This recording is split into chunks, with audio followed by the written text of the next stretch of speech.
What's going on, everyone? Charlie here. We have a couple of filings to talk about today, and still hopeful on the day, by the way, just to point that out. We have SR Pearl 2021-38. It's a notice of filing and immediate effectiveness of a proposed rule change to amend the MIAX Pearl options fee schedule to adjust the options regulatory fee. So the purpose of this, currently the exchange assesses ORF, which is the options regulatory fee, in the amount of 0.0028 per contract side. The exchange proposes to reduce that amount from 0.0028 to 0.0018 per contract to help ensure that revenue collected from the ORF in combination with other regulatory fees and fines does not exceed the exchange's total regulatory costs. The exchange proposed change to the ORF should balance the exchange's regulatory revenue against anticipated regulatory costs. They initially filed this on July 30th and withdrew this filing on August 12th, and now they propose to implement the fee change effective August 12th. So basically, it will be effective tomorrow because it's on the Fed Register today. So basically, the collection of ORF, how it currently works, they assess the per contract ORF to each member, and the term member means an individual organization that is registered with the exchange pursuant to Chapter 2 of the rules.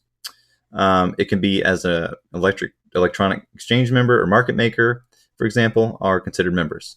So it assesses the per contract ORF to each member for all options transactions, including mini options, cleared or ultimately cleared by the member, which are cleared by the OCC, in the customer range. Now, the customer range, exchange participants must record the appropriate account origin code on all orders at the time of entry in an order.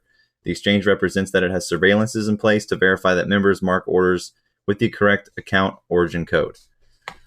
So basically, if a member that was the ultimate clearing firm for the transaction, or a non-member that was the ultimate clearing firm where a member was the executing clearing firm for the transaction, is when ORF is collected on the OCC.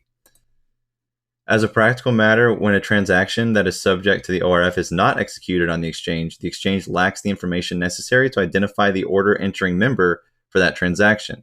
There are a multitude of order entering market participants throughout the industry, and such participants can make changes to the market centers to which they connect, including dropping their connection to one market center and establishing themselves as participants on another. I think that has something to do with arbitrage. Now, for these reasons, it is not possible for the exchange to identify and thus assess fees such as ORF on order entering participants on away markets or off exchange on a given trading day. Clearing members, however, are distinguished from order entering participants because they remain identified to the exchange on information the exchange receives from the OCC, regardless of the identity of the order entering participant, their location, and market center on which they execute transactions. Therefore, the exchange believes it is more efficient for the operation of the exchange and for the marketplace as a whole to collect the ORF from clearing members. So they're adding clearing members as a category of participant that they will be collecting from when they previously did not. So the exchange monitors the amount of revenue collected from the ORF to ensure that, in combination with other regulatory fees and fines, that it does not exceed the regulatory costs. In determining whether an expense is considered a regulatory cost, the exchange reviews all costs and makes determinations if there is a nexus between the expense and a regulatory function. The exchange notes that fines collected by the exchange in connection with disciplinary matter offset the ORF. Now, the ORF is designed to recover a material portion of the cost to the exchange of the supervision and regulation of its members, including performing routine surveillance, investigations, examinations, financial monitoring, and policy rulemaking, interpretive, and enforcement activities. So what are they proposing exactly? Well, again, they're going to add the clearing members as a category. They're going to reduce the fee from 28 to 18, 0.0018 per contract side, effective tomorrow. The proposed decrease is based on recent options volumes that we saw in 2020 and 2021.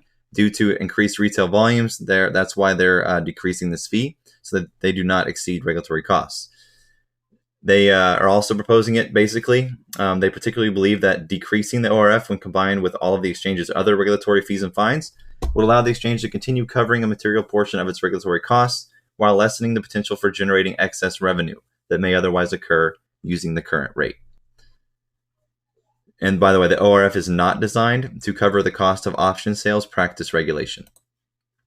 So in essence, the ORF is designed to recover a material portion of the cost of supervising and regulating members' customer options business, including performing routine surveillance and investigations. They're basically covering those costs by charging a fee per contract side that they just reduced, and now they're going to include clearing members as part of the members that will have to be collected this ORF from. So that's basically it. Still jack for today.